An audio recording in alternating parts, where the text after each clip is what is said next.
আসসালামু আলাইকুম এভরিওয়ান। আজকে আমরা এই ম্যাথের সমাধান দেখব। আমাদের এই চ্যানেলে আপনাদের জন্য বিভিন্ন চাকরির পরীক্ষার বিভিন্ন ম্যাথের সমাধানের ভিডিও চলছে। কাইন্ডলি আমাদের চ্যানেলটিকে সাবস্ক্রাইব করে দিবেন। তো চলুন এখন আমরা আমাদের আজকের সমাধানে নেমে পড়ি। এখানে বলা আছে যে ফলের দোকান থেকে 180টি ফজলি আম কিনে আনা হলো।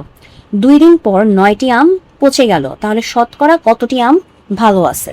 ওকে, তো 9টি আম যখন পচে গেছে, আমার টোটাল কয়টা আম ছিল? 180টা, তার মধ্যে 9টা আম পচে গেছে, তাহলে ভালো আছে কতটা?